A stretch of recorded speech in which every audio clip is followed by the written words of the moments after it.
My name is Natalie Gray, and I'm 32 years old. For as long as I can remember, my family has celebrated my brother Joseph's birthdays with extravagant parties while somehow forgetting mine. Year after year, I accepted this invisible status, silently building my career and saving every penny. This year, when they forgot my birthday again, I stayed quiet. They had no idea about my bonus or what I was planning. Before I continue my story, I'd love to know where you're watching from. Please hit that like button and subscribe if you want to hear how I finally claimed my worth. Growing up in our pristine colonial home in suburban Boston, I learned early that some family members shine brighter than others. My parents, Thomas and Eleanor Gray, always made sure we had everything we needed materially. Dad worked as a corporate attorney, while Mom managed several high-end boutiques in the city.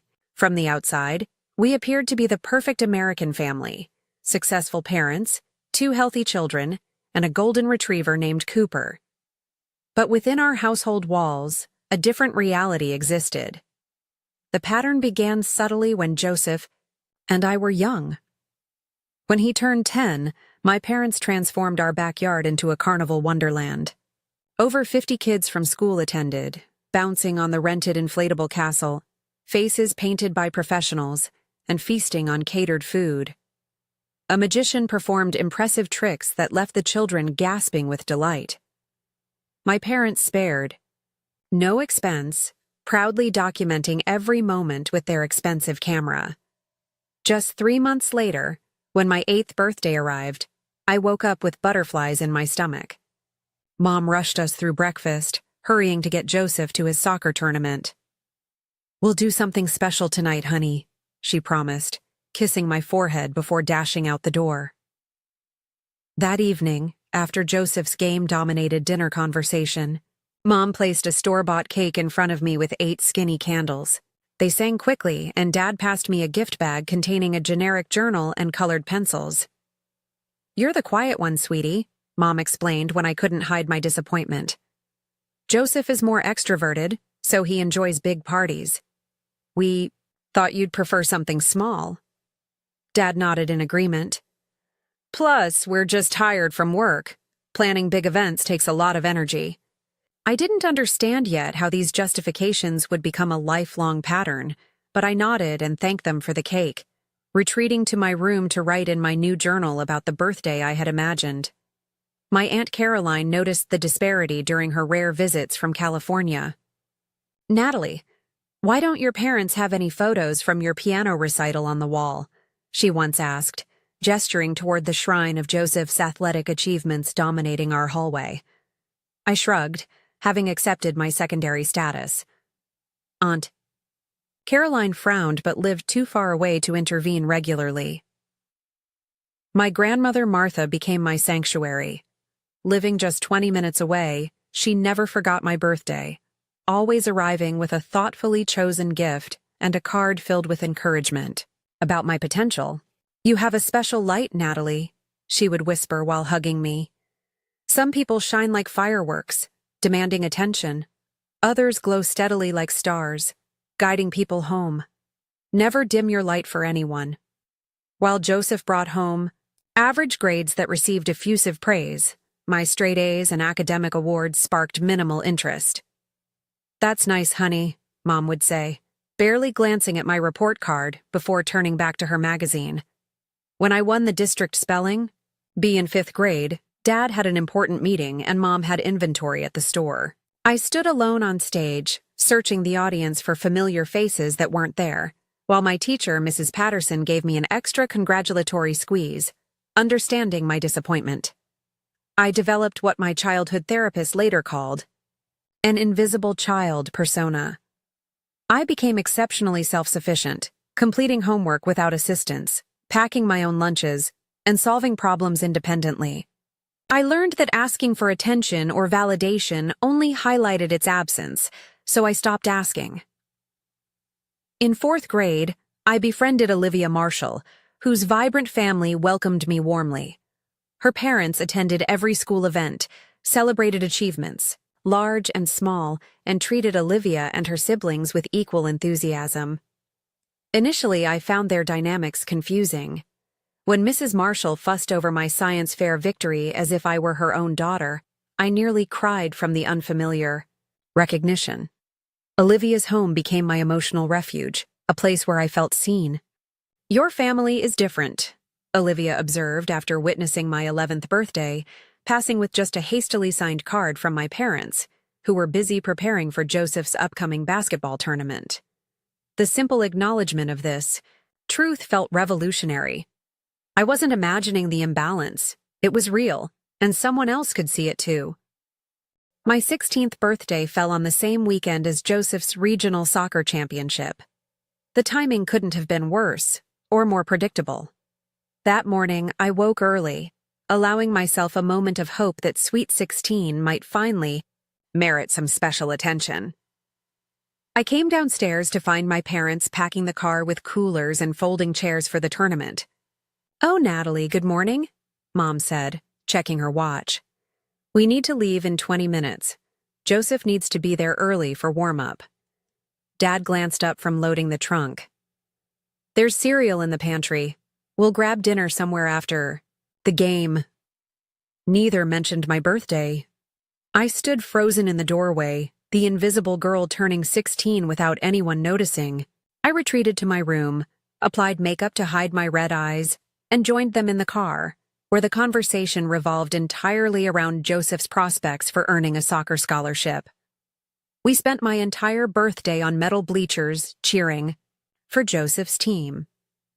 When they won, my parents jubilantly took the whole team for pizza, where I sat quietly in the corner, watching 16 candles burning down in my imagination. The contrast with Joseph's 16th birthday 6 months earlier had been stark. My parents had rented a hotel ballroom, hired a DJ, and invited his entire grade. The celebration culminated with Dad ceremoniously handing Joseph keys to a brand new Jeep Wrangler, complete with custom wheels and a premium sound system. Joseph had stood speechless before whooping with joy, his friends clapping him on the back while my parents beamed with pride. Throughout high school, I channeled my hurt into academic excellence. While Joseph maintained C+ averages that our parents deemed good enough considering his athletic commitments, I maintained a perfect 4.0 GPA. I joined every academic club, won national writing competitions, and eventually became valedictorian. Each achievement felt like a quiet rebellion, a way of proving my worth to myself when my family couldn't see it. I also secured part-time jobs from the moment I turned 15, working at the local library and later at a coffee shop. Financial independence became my goal, as I recognized that self-sufficiency would be my escape route. Every paycheck went into a savings account I opened with grandmother Martha's help. Martha remained my emotional anchor, though her health began declining when I turned 17. Despite her arthritis making movement painful, she never missed important moments in my life. She attended debate championships and award ceremonies, her proud smile filling the parental void. When she couldn't drive, she took cabs or arranged rides with neighbors, determined to support me. "Your parents love you," she would insist during our private conversations in her small apartment filled with books and family photos. "They just don't understand you the way they understand Joseph. Some people can only see what's familiar to them." I wasn't convinced about their love, but I valued Martha's perspective. She helped me frame my family experience as a mismatch rather than rejection, which preserved my ability to function in their presence. When my college acceptance letter from Northwestern arrived with a substantial merit scholarship, I sprinted to Martha's apartment first. She cried happy tears, declaring it was exactly what I deserved. Later that evening, I showed my parents over dinner. "Northwestern? That's in Chicago, right?" Dad asked, frowning slightly. "That's pretty far away." Mom skimmed the letter. "A scholarship is helpful. College is so expensive these days." Neither congratulated me directly. The conversation quickly shifted to Joseph's upcoming campus visit to State University, where he'd received a partial athletic scholarship. My parents spent 30 minutes discussing which hotel they should book for the visit and whether they should take him shopping for dorm supplies while there. My acceptance packet sat unopened on the counter for weeks, eventually disappearing into a drawer. By contrast, when Joseph's acceptance arrived, my parents immediately framed it for display. In our living room, my college roommate Melissa Chen was the first person to openly express outrage at my family's treatment. After witnessing a phone call where my parents briefly acknowledged my Dean's List achievement before spending 20 minutes discussing Joseph's fraternity initiation, she confronted me. "Natalie, that's not normal. You know that, right?" Her directness startled me. My parents can be annoying and overbearing, but they'd never ignore my accomplishments while celebrating my brothers. Her words cracked something open inside me. For years, I'd normalized my family's behavior, accepting my invisible status as somehow deserved. Melissa's perspective offered a jarring new lens. Perhaps the problem wasn't my worthiness, but their inability to see beyond their golden child. "Have you ever talked to them about how this makes you feel?" she pressed. I shook my head, the thought terrifying. What would I even say? "Why don't you love me as much as Joseph?" Melissa squeezed my hand. "Maybe start with something specific, like your birthday." But the thought of confrontation paralyzed me. Instead, I threw myself into college life, building connections with professors who valued my intelligence and friends who celebrated my existence. For the first time, I began creating a world where I mattered centrally, not peripherally. After graduating summa cum laude with a double major in marketing and psychology, I landed an entry-level position at TechVision, a rapidly growing technology company in Boston. My graduation ceremony offered another stark contrast in family dynamics. While my parents attended, they arrived late, missed the honors recognition, and left immediately after to prepare for Joseph's graduation the following weekend. Joseph graduated with a respectable but unremarkable 3.1 GPA in business administration. My parents gifted him a fully paid trip to Europe as a graduation present, proudly showing me the itinerary when I visited home. My graduation gift had been a generic card with a $100 check inside. Rather than dwelling on the disparity, I channeled my energy into building my career. I arrived at work an hour early each morning, volunteered for challenging projects, and stayed late to ensure flawless execution. My drive wasn't solely about professional ambition. It stemmed from a lifelong need to prove my worth. Within 18 months, I received my first promotion to marketing specialist. By my 25th birthday, I became the youngest team lead in company history. Each promotion validated what my family couldn't see, that I was exceptional, valuable, and worthy of recognition. The pattern of forgotten birthdays continued throughout my 20s. Each year, I would receive a last-minute text message or hastily purchased gift card, while Joseph's birthdays warranted family gatherings, expensive presents, and social media tributes. His 30th birthday exemplified this imbalance. My parents organized a week-long celebration in Hawaii for Joseph's 30th, inviting extended family and close friends. They rented a beachfront property, arranged private tours, and hosted a luau complete with professional photographers. My mother called me weekly with planning updates, never noticing the painful irony of involving me in elaborate preparations while my own birthdays passed with minimal acknowledgement. "You'll join us in Hawaii, right?" Mom had asked, as if this was a generous inclusion rather than another reminder of the disparity. I declined, citing work commitments. In truth, I couldn't bear witnessing the celebration knowing my 30th birthday 3 months earlier had merited only a text message from Dad saying, "Happy birthday, kiddo. Have a good one." The greatest loss of my adult life occurred when Grandmother Martha passed away when I was 28. Her health had been declining for years, but nothing prepared me for the void her absence created. She was the one person who had consistently seen me, valued me, and loved me unconditionally. At her modest funeral, I stood numb as relatives offered condolences to my parents and Joseph, few acknowledging that Martha and I had shared a special bond. Aunt Caroline, who flew in from California, approached me privately. "She loved you most fiercely," she whispered. "She worried about you constantly." A week after the funeral, Martha's lawyer contacted me about a small inheritance, her vintage jewelry collection and personal journals she'd kept throughout her life. Reading her private thoughts devastated and validated me simultaneously.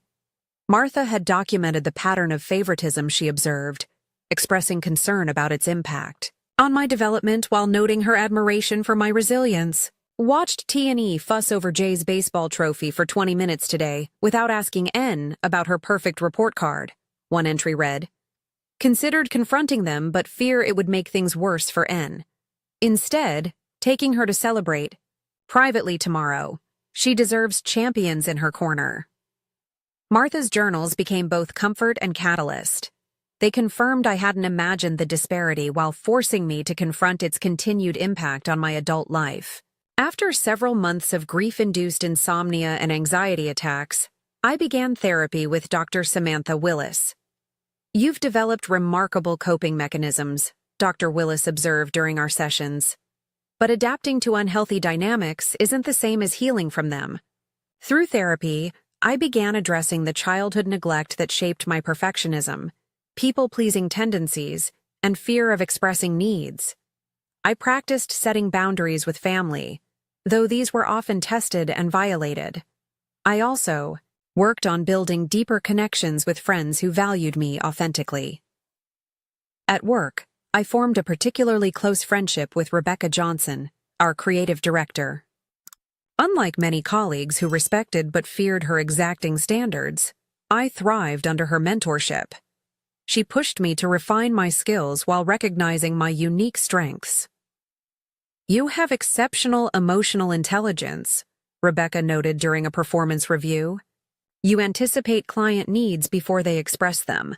That's invaluable in marketing." With therapy and meaningful friendships nurturing my self-worth, I gradually separated my value from my family's perception. Though birthday disappointments and overlooked achievements still stung, they no longer threatened my fundamental sense of self. I was building a life where I mattered, regardless of whether my family could see it. The trajectory of my professional and personal life changed dramatically during my 4th year at TechVision. Our company needed to rebrand its flagship product suite to compete with an aggressive new market entrant. Despite being junior to several colleagues, I proposed a comprehensive marketing strategy that resonated with our executive team. "This approach reflects a deep understanding of our users' emotional journey," our CEO Victoria Bennett commented after my presentation. "It's exactly the direction we need." I was appointed project lead, a position that both terrified and exhilarated me. For 6 months, I worked tirelessly, coordinating with design teams, managing timelines, and communicating with stakeholders. The pressure was immense, but for once, the perfectionism born from childhood neglect served me well. I anticipated problems before they emerged and developed creative solutions that kept the project on track. When we launched the rebranded product line, industry response exceeded all projections. Technology publications praised the intuitive design and emotional resonance of our campaign. New customer acquisition increased by 70% within the first quarter, and our stock price reflected the market's confidence in our strategy. During the company-wide celebration, CEO Victoria pulled me aside. "This success is largely due to your vision and execution," she said, handing me a glass of champagne. "The board has taken notice." 2 weeks later, I was promoted to Director of Brand Strategy with a substantial salary increase and an unexpected year-end bonus of $70,000.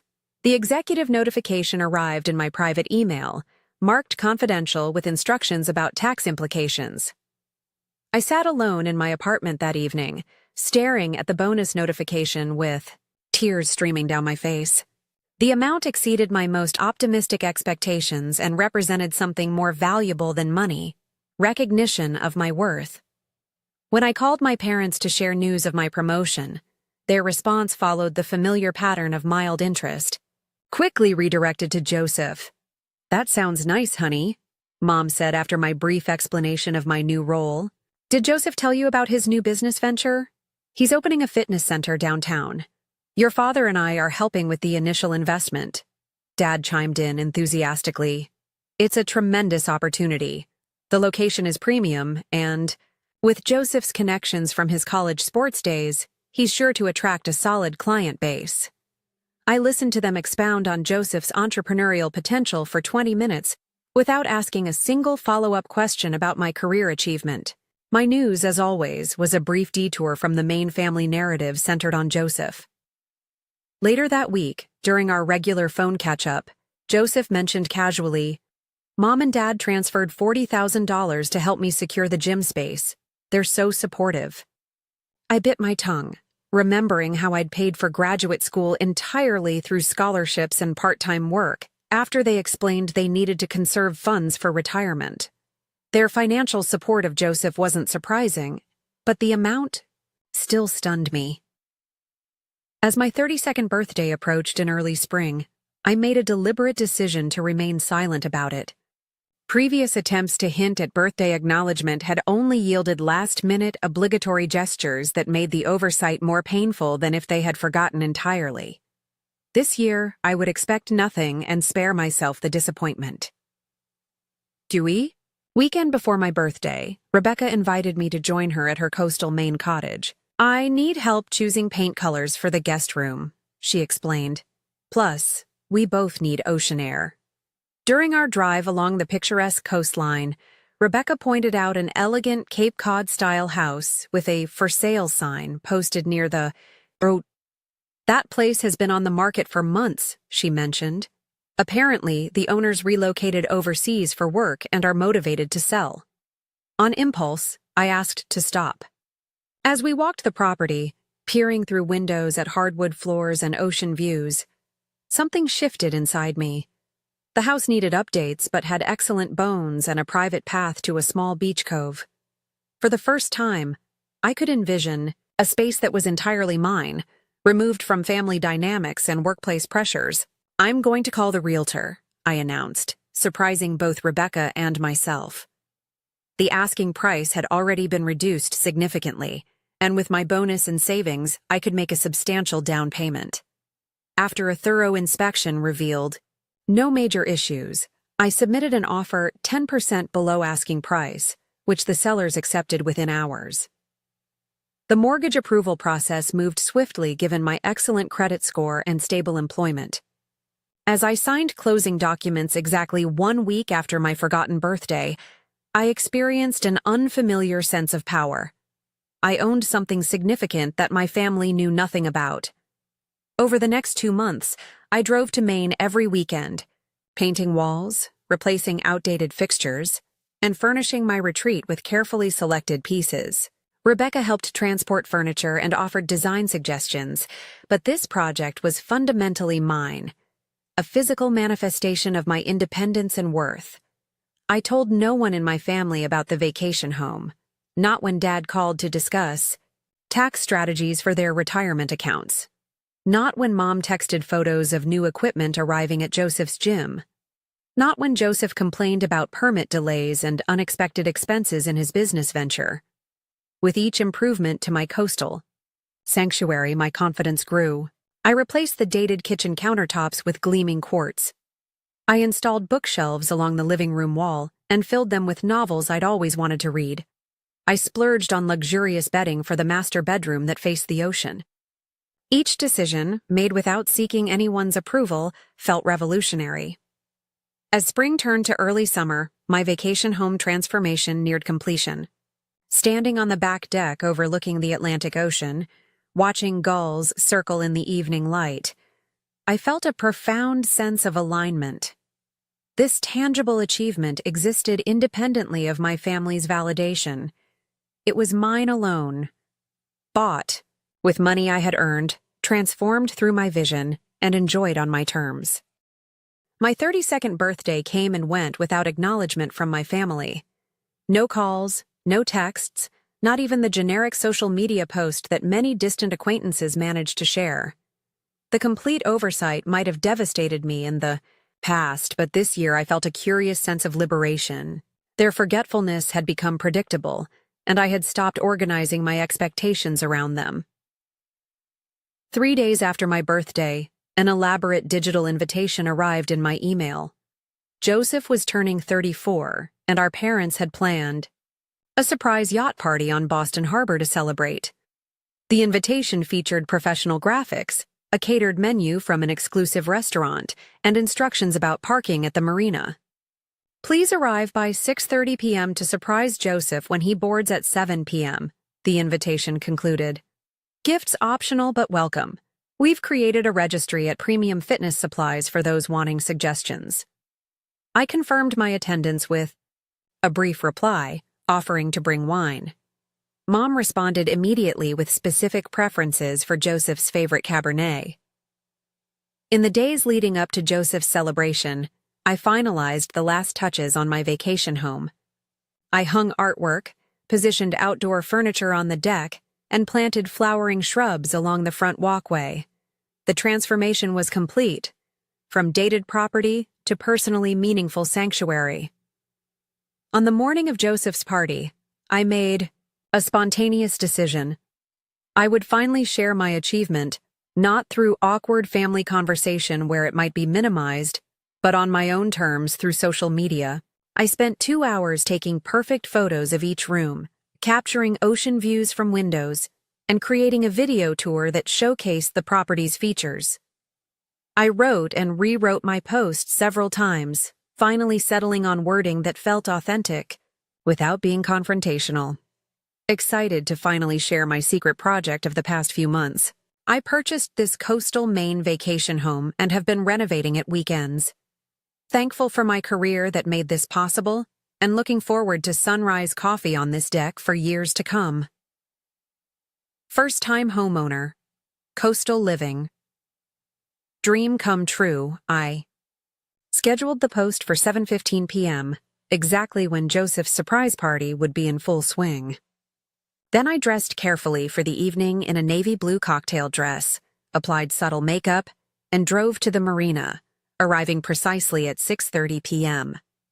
The yacht was elaborately decorated with string lights, floral arrangements, and congratulatory banners. About 40 guests mingled on deck, mostly Joseph's friends and business associates, plus a few family members. My parents bustled around, checking details with the caterers and bartenders, completely in their element as hosts. "Natalie, you're here," Mom acknowledged briefly. "The wine can go at the bar station. Joseph just texted that he's running late, but he should arrive by 7:15. At 7:10, a commotion near the gangway indicated Joseph's arrival. Everyone gathered to shout, "Surprise!" as he boarded, appearing appropriately shocked and delighted. My parents hugged him effusively, champagne was distributed, and Dad made a tearful toast about how proud they were of their son's accomplishments and character. At precisely 7:15, I felt my phone begin vibrating continuously in my clutch bag. As congratulatory notifications flooded in from friends and colleagues responding to my vacation home post, I excused myself to a quiet corner of the deck. My post was garnering attention far beyond my expectations. Friends from college, colleagues from work, and even casual acquaintances were commenting with enthusiasm and support. "This is incredible, Natalie. So happy for you. What a gorgeous place. You deserve this success. That view is to die for. When can I visit?" As I scrolled through responses, my cousin Stephanie approached, phone in hand. "Natalie, is this real? You bought a house in Maine? It's stunning." Her voice carried across the deck, catching the attention of nearby guests. Several people gathered around as Stephanie showed them photos from my post. Their exclamations drew more attention, creating a ripple effect through the party. Within minutes, my phone rang, my mother calling despite standing 30 feet away across the deck. I let it go to voicemail. She called again immediately. Again I declined. Then text messages began appearing. "What is this house everyone is talking about? When did this happen? Why would you post this during Joseph's party? Call me immediately." I tucked my phone away and maintained polite conversation with guests who approached with questions about my vacation home. I answered truthfully, but without elaboration, redirecting conversation back to Joseph's celebration when possible. 20 minutes later, Joseph himself appeared at my elbow, his expression a mixture of confusion and irritation. "Mom and Dad are freaking out about some house you bought? What's going on?" "I purchased a vacation home in Maine," I replied calmly. "I've been renovating it for the past 2 months." "And you posted about it tonight? During my party?" His tone carried the familiar entitled indignation I'd heard throughout our childhood, when anything threatened to shift attention from him. "I completed the renovations yesterday and wanted to share my achievement," I said simply. "Your party looks wonderful. The caterers did an amazing job with the seafood display." Joseph stared at me, unused to this calm assertion rather than my usual acquiescence. Before he could respond, Dad approached, his face flushed with anger, partially masked for the public setting. "Natalie, we need to speak privately," he insisted, gesturing toward the yacht's interior cabin. "I'm enjoying the party right now," I declined smoothly. "We can talk another time." Mom joined him, her voice tight. "How could you do this tonight? You've completely taken over Joseph's special evening. Everyone is talking about your house instead of celebrating him." The irony of her distress over divided attention was not lost on me. For a moment, I considered apologizing to keep peace, falling back into my lifelong pattern. Instead, I replied quietly, "I'm sorry you feel that way. It wasn't my intention to disrupt anything. I'm simply sharing good news from my life." "You could have done that any other day," Mom insisted. "Yes," I agreed, meeting her gaze steadily. "There are 364 other days, including my birthday last week." Her expression faltered briefly before hardening again. "That's what this is about? Some petty revenge because we were busy and missed your birthday?" "No," I replied truthfully. "This is about me celebrating my achievement on my own terms." Throughout the remainder of the evening, my phone continued buzzing with notifications. My post had spread beyond my immediate circle to extended family members. Aunt Caroline sent an exuberant message. "Martha would be bursting with pride. Can't wait to visit your beautiful home. You've worked so hard for this." Other relatives expressed similar sentiments, many noting they hadn't realized I was so successful in my career. Their supportive comments contrasted sharply with my immediate family's reaction, highlighting the different lenses through which people viewed my life. As the party wound down, I said polite goodbyes to guests and prepared to leave. Joseph intercepted me near the gangway. "You always need to make everything about you," he said bitterly. "Even when it's supposed to be my celebration." The familiar accusation, so backward from our family's reality, might once have silenced me. Instead, I responded with calm clarity. "Joseph, in 32 years, I've never had a party like this. I've never had my achievements announced in a family toast. I purchased a home with money I earned through hard work, and I'm proud of that. Your celebration is beautiful, and I've participated respectfully all evening. Both things can exist simultaneously." I left him standing speechless, walking confidently to my car with the evening breeze carrying the sound of continuing celebration behind me. For the first time in my life, I had refused to make myself smaller to maintain family harmony. The sensation was terrifying and exhilarating in equal measure. The 24 hours following Joseph's party brought an unprecedented flurry of communication from my family. Multiple missed calls accumulated while I slept peacefully, my phone silenced. By morning, voicemails demanded explanations about the vacation home, my finances, and the timing of my announcement. I prepared coffee and sat on my apartment balcony, mentally rehearsing responses with Dr. Willis's guidance echoing in my mind. "You don't owe detailed explanations about your life choices to people who haven't shown interest in your life." When I finally returned Mom's call, her voice crackled with barely contained frustration. "We deserve to know about major life decisions, Natalie. How could you purchase property without consulting us? Where did you even get that kind of money? I received a substantial bonus for my work on the company rebranding project, I explained calmly. Combined with my savings, it was enough for a down payment on a property that needed updating. A bonus? How much? She pressed. That's private financial information, I replied, surprised by my own boundary. Just as I don't ask about your financial decisions. That's different. We're your parents. Yes, you are. And I'm an adult managing my own finances successfully. I paused before adding, I've been director of brand strategy for almost 6 months now. The promotion came with significant compensation changes. The silence on her end spoke volumes. She hadn't registered or remembered my career advancement. After a moment, she redirected. Your timing was incredibly insensitive. Joseph's party was completely overshadowed by your announcement. I understand. You feel that way, I acknowledged without apologizing.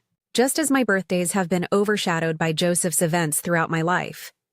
Is that what this is about? Birthdays? Her dismissive tone triggered a lifetime of minimized feelings. It's about a pattern, I said quietly. My 32nd birthday passed last week without acknowledgement from any of you. Not a call, not a text, not even a social media comment. 3 days later, I received an elaborate invitation to Joseph's celebration with specific instructions about arrival times and gift preferences. We've been busy with Joseph's business launch, she defended. And you know you're not as expressive about these things as Joseph. You've always been more independent. I was independent because I had to be, I replied, my voice steady despite my racing heart. Not because I wanted to be invisible. Dad called next, his approach more directly confrontational. Your mother is very upset. What were you thinking? Natalie? Making a scene at Joseph's party? I didn't make a scene, Dad. I shared personal news on my social media. The fact that people found it interesting isn't something I could control. You deliberately timed it during his party, he accused. For the first time, I didn't deflect or accommodate. Yes, I did. After 32 years of watching Joseph receive celebratory attention while my accomplishments go unnoticed, I chose to share my news on my own terms. That's ridiculous, he sputtered. We've always supported both of you equally. The absurdity of his statement liberated me from concern about his reaction. Dad, can you name the last achievement of mine that you celebrated? My promotion? My industry award? My graduate degree? His lengthy silence confirmed what I already knew. He couldn't recall acknowledging any of these milestones. We've always been proud of you, he finally offered weakly. Pride without expression or acknowledgement feels remarkably like indifference, I responded. Joseph's text arrived that afternoon. Way to steal my thunder again. Always have to be the center of attention. Thanks for ruining my party. The accusation was so fundamentally contrary to our family dynamic that I actually laughed aloud before composing a response. Joseph, this is the first time in our lives I've done anything that diverted attention. From you. I'm sorry it feels uncomfortable, but your reaction speaks volumes. He didn't reply, but I could imagine his indignation. Joseph had never needed to compete for our parents' attention or validation. Having it divided, even momentarily, was an unfamiliar experience for him. The tension with my immediate family contrasted sharply with the warm responses from extended relatives. Aunt Caroline called from California, her voice brimming with enthusiasm. I've booked flights to come see your place in August, she announced. If that works for you, of course. I'm so incredibly proud of you, Natalie. Martha would be over the moon. My cousin Rachel sent a thoughtful message. Your home is gorgeous. I remember how you used to rearrange furniture in your bedroom constantly as a kid, trying to make it perfect. You always had an eye for design. The simple fact that Rachel remembered this detail about my childhood when my own parents seemed to retain so little about me was both touching and painful. For nearly a week, communication with my parents remained strained and minimal. I focused, On work, therapy sessions, and planning my next weekend at the vacation home rather than pursuing reconciliation. The ball was in their court, and for once, I refused to smooth things over at my own expense. 6 days after Joseph's party, Dad called my office unexpectedly. "I'd like to stop by your apartment this evening," he said without preamble. "Just me. There are things we should discuss." His tone was uncharacteristically hesitant, lacking the authoritative edge I'd grown accustomed to. I agreed, setting a boundary of 1 hour for the visit. When Dad arrived, he seemed diminished somehow, less certain than the father who had always presented unwavering opinions about everything from politics to pasta preparation. He declined my offer of coffee or wine, sitting stiffly on my living room sofa. "I've been thinking about what you said," he began after an awkward silence. "About us not acknowledging your achievements." I waited, giving him space to continue without rescuing him from the discomfort. "Your mother and I discussed it, and we realized there might be some truth to it." He stared at his clasped hands. "Not intentionally, of course. We never meant to make you feel less important than Joseph. Intent doesn't change impact," I said quietly, echoing Dr. Willis's frequent reminder. He nodded slowly. "I suppose not." Another lengthy pause followed before he continued. "Joseph said something similar, actually. After he calmed down, he mentioned that you've never had a surprise party or big celebration like he's had." The acknowledgement that even Joseph recognized the disparity surprised me. I'd always assumed he was as oblivious to his favored status as my parents were to my neglected one. "Your mother is having a harder time seeing it," Dad admitted. "She keeps saying you're just different personalities with different needs. But I've been thinking about your birthdays specifically, and I can't remember the last time we did anything special for you." The conversation continued haltingly, with Dad oscillating between defensiveness and genuine reflection. He asked to see photos of my vacation home, showing what seemed like authentic interest in the renovation choices I'd made. As he prepared to leave, he paused at the door. "I can't promise things will change overnight," he said, "but I'd like to try to do better." It wasn't an explicit apology, but from my emotionally restrained father, it represented significant movement. Joseph texted the following day. "I shouldn't have reacted like I did at the party. Congrats on the house. It looks really nice." His message lacked depth, but acknowledged his overreaction, which was more than I'd expected. I responded simply thanking him and offering an open invitation to visit my coastal property someday. Mom remained the most resistant to examining family patterns. When she finally called, her approach combined superficial interest in my home with subtle digs about my sensitivity and attention-seeking behavior. I maintained firm boundaries, redirecting her attempts to minimize my experience without engaging in arguments. "I understand this is difficult to discuss," I told her. "I'm not asking for apologies or dramatic changes. I'm simply no longer pretending that the imbalance doesn't exist or that it hasn't affected me." After several tense exchanges over the following weeks, I extended an invitation that surprised even me. "I'm hosting a small housewarming at my vacation home next month. I'd like all of you to come if you're willing."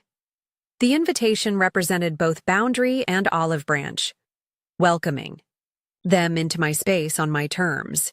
Their acceptance would require acknowledging my achievement, rather than diminishing it. Their behavior there would determine the nature of our relationship moving forward. Dad accepted immediately. Joseph followed a day later with a brief, "I'll be there." Mom hesitated longest, finally agreeing after what I imagined were lengthy discussions with Dad. As I prepared for their visit, arranging guest rooms and planning meals, I felt a curious blend of anxiety and empowerment. For the first time, I would welcome my family into a space that represented my success, my taste, and my independence. Whether they could truly see me there remained to be seen, but I was no longer waiting for their validation to recognize my own worth. The morning my family was scheduled to arrive at my vacation home dawned with perfect Maine summer weather. Sunshine sparkling on ocean waves visible from my kitchen window as I prepared breakfast. I moved through the rooms making final adjustments, fluffing pillows, arranging fresh flowers, and setting out guest towels with a care that reflected both pride and lingering anxiety. When their car pulled into the gravel driveway at noon, I stepped onto the front porch, watching them emerge, and take in the property with varying expressions. Dad looked genuinely impressed. Joseph seemed surprised by the home's size and setting, while Mom maintained a carefully neutral expression, neither admiring nor critical. "The drive was longer than I expected," Mom commented by way of greeting. "The GPS took us on some very narrow roads. There's a more direct route I'll show you before you leave," I replied, refusing to let the subtle complaint set the tone. "Welcome to my home. I'd love to give you a tour." Leading them through the rooms I'd carefully renovated, I pointed out original features I'd preserved and updates I'd selected. Dad asked thoughtful questions about the restoration process. Joseph commented approvingly on the entertainment system. Mom remained largely silent until we reached the kitchen with its newly installed quartz countertops and stainless appliances. "This must have cost a fortune," she observed with an unmistakable edge of judgment. "It was a significant investment," I acknowledged calmly. "One that aligned with my financial planning and brings me joy every day." The subtle boundary seemed to register as she nodded without further comment. The back deck with its panoramic ocean view finally drew genuine appreciation from all of them. Even Mom couldn't maintain indifference before the spectacular coastline. "It's breathtaking," she admitted quietly. "This is why I fell in love with the property," I explained. No matter what was happening inside, this view promised perspective. The afternoon progressed with less tension than I'd anticipated. We walked the private path to the small beach cove, collected shells, and returned for drinks on the deck. The neutral territory seemed to allow for conversation that avoided old patterns. Joseph talked about his gym without my parents excessively praising every detail. I shared anecdotes about the renovation process without them changing the subject, to Joseph's endeavors. For dinner, I prepared a housewarming meal that showcased my developing culinary skills, another aspect of my life they knew little about. As we ate at the dining table overlooking the sunset-gilded water, something shifted subtly in our family dynamic. After dessert, Dad cleared his throat awkwardly. "I want to say something," he began, glancing at Mom, who pressed her lips together but nodded slightly. "Natalie, seeing this place, what you've accomplished here, it's remarkable. And it's made me realize how much of your life we've missed by not paying proper attention." He continued with uncharacteristic emotional openness. "I'm sorry for that. Truly sorry. No parent wants to think they've favored one child, but your mother and I have been doing some hard reflection since our conversations last month." Mom remained quiet, but I noticed her eyes glistening. Joseph studied his dessert plate, uncomfortable but not interrupting. "We'd like to start by properly acknowledging your birthday," Dad continued. "It's late, but we brought something." He retrieved a small gift bag from their room and placed it before me. Inside was a delicate silver picture frame containing a photo I'd never seen before. Me at about 7 years old, sitting on Grandmother Martha's lap, both of us laughing at something off camera. "Martha gave us this years ago," Mom finally spoke. "She said it captured your spirit perfectly. We found it when going through some storage boxes recently. The simple gift held more meaning than any expensive present could have. It acknowledged both my bond with Martha and my parents' growing recognition of what they had overlooked. I thanked them sincerely, placing the frame on my mantel where it belonged." Later that evening, Joseph joined me on the deck while our parents prepared for bed. "I never realized," he said after a long silence, staring out at the moonlit water, "how different things were for us growing up. I just assumed you preferred being quiet and independent." "Parts of my personality are naturally more reserved," I acknowledged, "but much of my independence was survival, not preference." He nodded slowly. I'm trying to understand. It's weird looking back and seeing everything differently. He hesitated before adding, I'm sorry if I contributed to it. I was just soaking up what they gave without questioning why you weren't getting the same. His apology wasn't perfect, but it was genuine. For the first time, I felt Joseph seeing me as a person with experiences valid in their own right, not merely as an extension of his story. The weekend visit wasn't a magical transformation of our family dynamics. Mom still occasionally made comments that minimized my experiences. Dad sometimes fell into old patterns of excessive interest in Joseph's activities. But something fundamental had shifted. I had claimed my value apart from their recognition, and paradoxically, that had begun to change how they saw me. On their final morning, Mom approached me in the kitchen while I prepared coffee. This place suits you, she said simply. I can see why you love it. Coming from her, this straightforward acknowledgement of my choice without criticism felt monumental. I thanked her, and we stood in comfortable silence watching early light play across the water. In the weeks following their visit, our communication patterns evolved gradually. Dad called regularly, showing interest in my work projects. Joseph occasionally texted about neutral topics without parental prompting. Mom remained the most resistant to change but made small efforts, sending an article about coastal gardening, asking about my weekend plans without comparing them to Joseph's activities. When my half-birthday approached in September, I received a surprising group text from all three of them. Planning ahead for your 33rd birthday next March. Please save the date. Details to follow. The simple acknowledgement represented progress, though I no longer measured my worth by their recognition. The deepest healing had come not from their changing behavior, but from my changing relationship with myself. In therapy with Dr. Willis, I explored the complex emotions surrounding this family evolution. Complete transformation rarely happens, she reminded me. What matters is whether the change creates enough safety and recognition for a relationship that adds to your life rather than diminishes it. I continued building my independent life centered on authentic connections. I mentored junior colleagues who, like my younger self, needed validation of their unique contributions. I volunteered with a community program supporting teenagers from homes where they felt unseen. Each opportunity to help others claim their value healed some part of my own childhood wounds. My vacation home became both sanctuary and symbol of my journey, a tangible reminder that I could create beauty and meaning independently. Some weekends, I hosted friends, filling the rooms with laughter and conversation. Other times I retreated there alone, watching storms roll across the Atlantic, finding peace in solitude that was chosen rather than imposed. The most profound lesson emerged gradually. True self-worth can't be granted by others or taken away by their inattention. While parental recognition matters deeply, especially to a child, adult healing comes from recognizing our own light, exactly as Grandmother Martha had tried to teach me years earlier. I no longer needed my family to acknowledge my birthdays, celebrate my achievements, or validate my choices to know my own value.